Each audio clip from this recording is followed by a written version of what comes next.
एक विवाह का गीत हम लोग गाने जा रहे हैं, आप लोग सुनिए। लाइक नहीं किए हो तो लाइक करिए और फेसबुक पर जाकर फॉलो करिए। कृपया आगे बढ़ाने की कोशिश करिए। कहाँ ही के सिंदूर हरावा सिंदूर बेचे आवेला हो।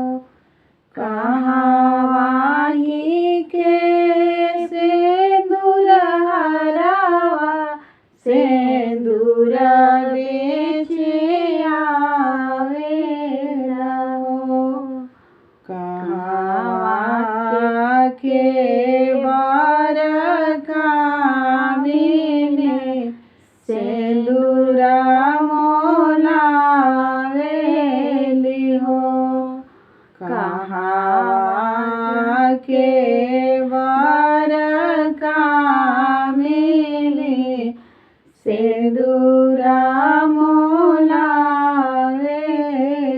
हो।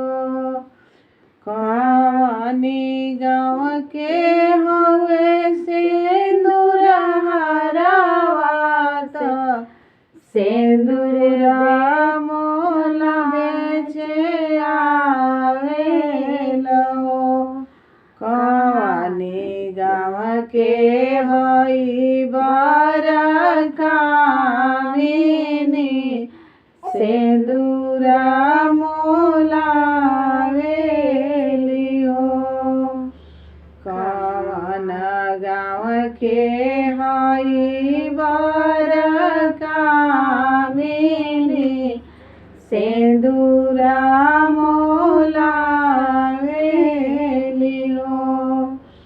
दुआरे ले आवेले कौन भैया हाथे राय फलवा ले हो।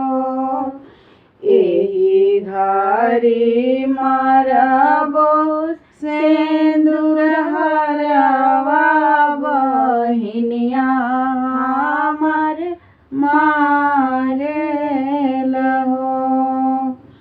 एही घरी मारबो सिंदूर हरावा बहिनिया हमार मांगेल हो। घर में से बोलेली कवनी बेटी भैया समझावेली हो।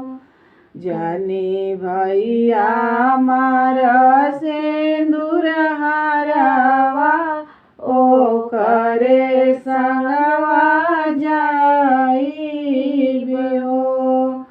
जानी भैया मार सिंदूर हरावा ओ करे संग